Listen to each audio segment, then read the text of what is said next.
Hi മക്കളെ, എല്ലാവർക്കും ആശം ടീച്ചറിന്റെ മറ്റൊരു പുതിയ വീട്ടിലോട്ട് ഒരിക്കൽ കൂടി സ്വാഗതം. ഇനി അടുത്ത ദിവസം 2ാം ക്ലാസ്സിലെ കൂട്ടുകാർക്ക് ഇന്റഗ്രേഷൻ ഡേ 1, അതായത് ഉത്കലനം ദിവസം 1 പരീക്ഷ വരുന്നത് അല്ലെ. അപ്പൊ മക്കൾക്ക് പരീക്ഷയ്ക്ക് വേണ്ടിയിട്ട് പഠിക്കേണ്ട കുറച്ച് കാര്യങ്ങളൊക്കെ പറഞ്ഞു തരാനായിട്ടാണ് കേട്ടോ ടീച്ചർ വന്നിട്ടുള്ളത്. അപ്പൊ മക്കൾ പേടിക്കൊന്നും വേണ്ട, നിങ്ങൾക്ക് എക്സാം വളരെ ഈസി ആയിരിക്കും. ടീച്ചർ പറയുന്ന കുറച്ച് കാര്യങ്ങളൊക്കെ ഒന്ന് മക്കൾ നിർബന്ധമായിട്ട് പഠിച്ചു പോവുക കേട്ടോ. അതൊക്കെ പഠിച്ചാൽ തന്നെ മക്കൾക്ക് നല്ല രീതിയിൽ തന്നെ ഫുൾ മാർക്ക് മേടിക്കാനായിട്ട് പറ്റൂ കേട്ടോ.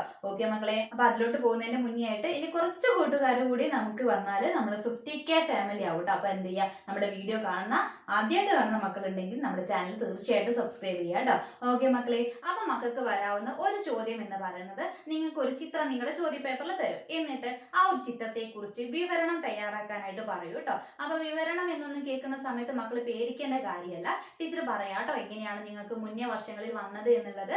മുന്നേ നമുക്ക് ഒരു പ്രാവശ്യം ഒരു പട്ടണത്തിന്റെ ചിത്രമായിരുന്നു തന്നിട്ടുണ്ടായിരുന്നത്. അപ്പൊ എന്തൊക്കെയായിരിക്കും മക്കൾ ആ ഒരു ചിത്രത്തിൽ ഉണ്ടായിരിക്കുക? ഒരുപാട് ആളുകൾ ഉണ്ടായിരുന്നു, അതുപോലെ തന്നെ തിക്കും തിരക്കും നിറഞ്ഞ റോഡുകളും, അവിടെ ഒരുപാട് വാഹനങ്ങൾ തലങ്ങും വിലങ്ങുമായിട്ട് ചീറിപ്പായുന്നൊക്കെ ഒരു ചിത്രമായിരുന്നു തന്നിട്ടുണ്ടായിരുന്നത്. പിന്നെ അതുപോലെ തന്നെ റോഡ് സൈഡിൽ ഒരുപാട് കച്ചവടക്കാരുണ്ടായിരുന്നു കേട്ടോ.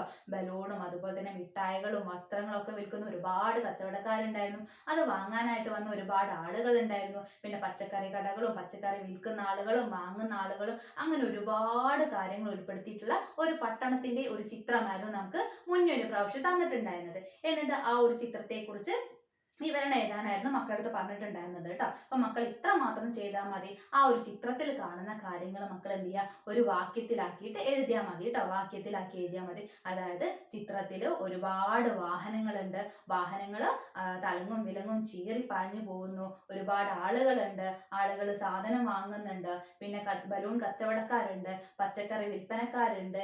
അങ്ങനെ മക്കൾ ആ ഒരു ചിത്രത്തിൽ കാണുന്ന എല്ലാ കാര്യങ്ങളും എന്ത് ചെയ്യുക, വാക്യങ്ങളിലാക്കി എഴുതുക കേട്ടോ. അത്യാവശ്യം ഒരു 5-6 വാക്യങ്ങൾ എഴുതിയാൽ തന്നെ മക്കൾക്ക് നല്ലൊരു മാർക്ക് സ്കോർ ചെയ്യാനായിട്ട് പറ്റൂ കേട്ടോ. അപ്പൊ മക്കൾ എന്ത് ചെയ്യുക, ഒരു പട്ടണത്തിലെ കാഴ്ചകളൊക്കെ മക്കളൊന്ന് എഴുതി പഠിക്കുക കേട്ടോ. അങ്ങനെ എഴുതി പഠിക്കുകയാണെങ്കിൽ നമുക്ക് 2 പ്രവർത്തനങ്ങൾക്ക് അത് യൂസ്ഫുൾ ആവും. ടീച്ചർ അത് വഴിയെ പറയാം കേട്ടോ. അപ്പൊ മക്കൾ ആദ്യം പഠിക്കേണ്ടത് എന്താണ്, പട്ടണത്തിലെ ഒരു കാഴ്ച നിങ്ങൾക്ക് തരികയാണെങ്കിൽ അതിനെ കുറിച്ച് എഴുതാൻ പറ്റുന്ന 1-2 വാക്യങ്ങളൊക്കെ ഒന്ന് മക്കൾ നോക്കിയിട്ട് പോവാ കേട്ടോ. അല്ലെങ്കിൽ എന്ത് ചെയ്യുക, വാഹനങ്ങളെന്നും അതുപോലെ തന്നെ തിക്കും തിരക്കും നിറഞ്ഞ റോഡ്, ആളുകള്, കച്ചവടക്കാര് എന്ന് തുടങ്ങുന്ന വാക്കുകളൊക്കെ ഒന്ന് മക്കള് എഴുതി പഠിക്കുക കേട്ടോ. ആ വാക്കുകളൊക്കെ മക്കൾക്ക് എഴുതാനായിട്ട് അറിയെങ്കിൽ നിങ്ങൾക്ക് അത്യാവശ്യം നല്ല രീതിയിൽ തന്നെ അത് വാക്യത്തിലോട്ട് മാറ്റാനായിട്ട് പറ്റുമല്ലോ. അപ്പൊ മക്കൾ എന്ത് ചെയ്യുക, ആ വാക്കുകളൊക്കെ ഒന്ന് എഴുതി പഠിച്ചിട്ട് പോവാ കേട്ടോ. ഓക്കെ, പിന്നെ മക്കൾക്ക് ഒരു പ്രാവശ്യം തന്നിട്ടുള്ള ചിത്രം എന്താന്ന് വെച്ചാൽ ഒരു പൂന്തോട്ടത്തിന്റെ ചിത്രമായിരുന്നു തന്നിട്ടുണ്ടായിരുന്നത്. അത് തരികയാണെങ്കിലും അത് ടീച്ചർ മുന്നത്തെ ഒരു ക്ലാസ്സിൽ പറഞ്ഞിട്ടുണ്ടായിരുന്നു അല്ലെ. പൂന്തോട്ടാകുമ്പോൾ അവിടെ എന്തൊക്കെ ഉണ്ടായിരിക്കും, പൂക്കളും തുമ്പികളും വണ്ടുകളും, അതുപോലെ തന്നെ പൂന്തോട്ടത്തിൽ കളിക്കാൻ എത്തുന്ന കുട്ടികളും മരങ്ങളും ചെടികളും കിളികളും തുടങ്ങി ഒരുപാട് കാഴ്ചകൾ ഉണ്ടായിരിക്കും അല്ലെ. അപ്പൊ മക്കൾ എന്ത് ചെയ്യുക, ഈ 2 ചിത്രത്തിന് കുറച്ചധികം ഇമ്പോർട്ടൻസ് കൊടുത്തുകൊണ്ട് നോക്കുക കേട്ടോ. അത്തരത്തിലുള്ള ഒരു ചിത്രമേ മക്കൾക്ക് വരുള്ളൂ. ഓക്കെ മക്കളെ, അതാണ് വിവരണവുമായിട്ട് ബന്ധപ്പെടുത്തിയിട്ട് പറയാനായിട്ടുള്ളത്. പിന്നെ മക്കൾക്ക് വരാവുന്ന മറ്റൊരു പ്രവർത്തനമാണ് വായിക്കാം, കണ്ടെത്താം, അല്ലെങ്കിൽ വായിക്കാം എഴുതാം എന്നൊക്കെ പറഞ്ഞിട്ട് ഒരു പ്രവർത്തനം ഉണ്ടായിരിക്കും.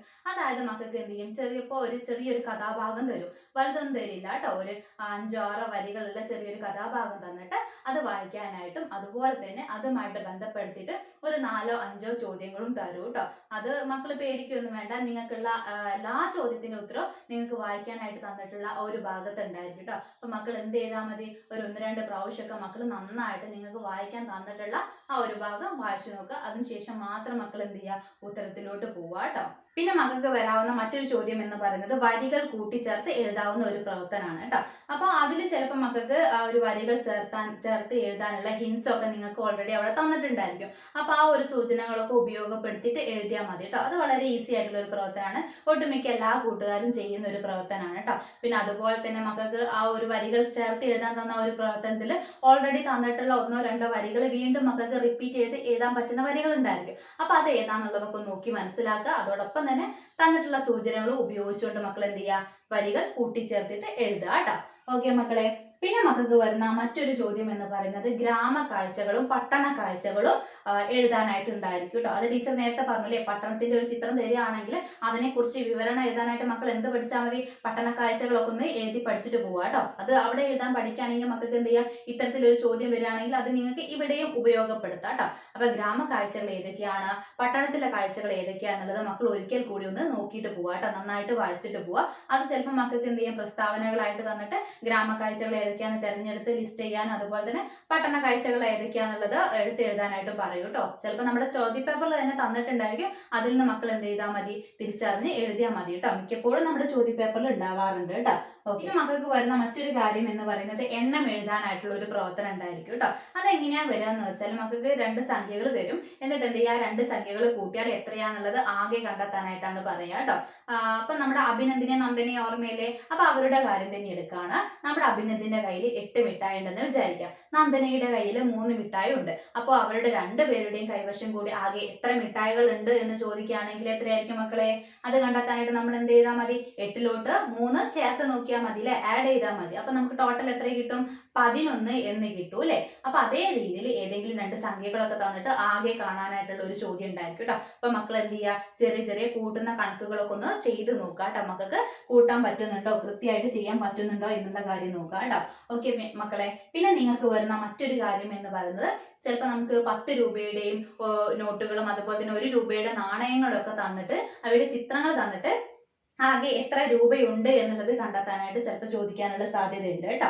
ഓക്കെ, അപ്പൊ അത് എങ്ങനെയാ വരിക എന്ന് വെച്ചാൽ, നമുക്കിപ്പോ രണ്ട് കൂട്ടുകാർ, ഏതെങ്കിലും രണ്ട് കൂട്ടുകാർ, നമുക്ക് അറിയാവുന്ന രണ്ട് കൂട്ടുകാരാണല്ലോ അഭിനന്ദും നന്ദനയും. അപ്പൊ അവർ രണ്ടുപേരെയും തന്നെ എടുക്കാം. അപ്പൊ അഭിനന്ദിന്റെ കയ്യിലുള്ള 10കളുടെ നോട്ടുകളുടെയും അതുപോലെ തന്നെ 1കളുടെ നാണയങ്ങളുടെയും ചിത്രം നിങ്ങൾക്ക് തരും. ഇപ്പൊ 3 10 രൂപ നോട്ടുകളും അതുപോലെ തന്നെ 4 1 രൂപ നാണയങ്ങളും ഉണ്ട്. അതുപോലെ തന്നെ നമ്മുടെ നന്ദനയുടെയും തരും. നന്ദനയുടേത് ഇപ്പൊ 2 10 രൂപ നോട്ടുകളും അതുപോലെ തന്നെ 2 1 രൂപ നാണയങ്ങളും ഉണ്ടെന്ന് വിചാരിക്കുക. അപ്പൊ ഓരോരുത്തരുടെയും കൈവശമുള്ള ആകെ രൂപ എത്രയാന്നുള്ളത് കണ്ടെത്താനായിട്ട് ചോദിക്കും കേട്ടോ. അപ്പൊ 10കളുടെ എണ്ണവും 1കളുടെ എണ്ണവും കിട്ടിയാൽ ആകെ തുക എത്രയാന്ന് കണ്ടെത്താനായിട്ട് മക്കൾക്ക് അറിയില്ലേ? 3 10ഉം അതുപോലെ തന്നെ 4 1കളും ചേർന്നാൽ എത്രയാണ് മക്കളെ സംഖ്യ? 3 10ഉം 4 1കളും ചേർന്നാൽ എത്രയാണ് സംഖ്യ? 34 ആണ് സംഖ്യ വരിക അല്ലെ. അപ്പൊ മക്കൾ എന്ത് ചെയ്യുക, അത്തരത്തിലുള്ള കണക്കുകൾ നിങ്ങൾ ചെയ്തതൊക്കെ ഒന്ന് നോക്കുക കേട്ടോ. 10കളും 1കളുടെ ഒക്കെ എണ്ണം തരികയാണെങ്കിൽ അല്ലെങ്കിൽ ചിത്രങ്ങൾ തരികയാണെങ്കിൽ ആകെ എത്രയുണ്ട് എന്നുള്ളത് കണ്ടെത്താനായിട്ട് നോക്കുക കേട്ടോ. ഓക്കെ മക്കളെ, അപ്പൊ ഇത്രയും കാര്യങ്ങളാണ് മക്കൾ നാളത്തെ പരീക്ഷയ്ക്ക് വേണ്ടിയിട്ട് പ്രധാനമായിട്ടും പഠിക്കേണ്ടത് കേട്ടോ. പിന്നെ അതുപോലെ തന്നെ ടീച്ചർ മുന്നേ ഒരു വീഡിയോ ഇട്ടിട്ടുണ്ടായിരുന്നു, മക്കള് മലയാളവുമായി ബന്ധപ്പെടുത്തിയിട്ടും അതുപോലെ തന്നെ ഗണിതവുമായി ബന്ധപ്പെടുത്തിയിട്ട് പഠിക്കേണ്ട കാര്യങ്ങളൊക്കെ പറഞ്ഞുകൊണ്ട്. അപ്പൊ ആ വീഡിയോയും കാണാം. അതോടൊപ്പം തന്നെ കുറച്ചധികം ഇമ്പോർട്ടൻസ് ടീച്ചർ ഇന്ന് പറഞ്ഞിട്ടുള്ള കാര്യങ്ങൾ കൂടി കൊടുക്കുക കേട്ടോ. ഓക്കെ മക്കളെ, അപ്പൊ ഇന്നത്തെ വീഡിയോ യൂസ്ഫുൾ ആയിട്ടുണ്ടെങ്കിൽ തീർച്ചയായിട്ടും ആ കാര്യം കൂടി നമ്മുടെ കമന്റ് ബോക്സിൽ പറയാനായിട്ട് മറക്കരുതേ. മറ്റൊരു പുതിയ വീഡിയോയുമായിട്ട് നമുക്ക് വീണ്ടും കാണാം.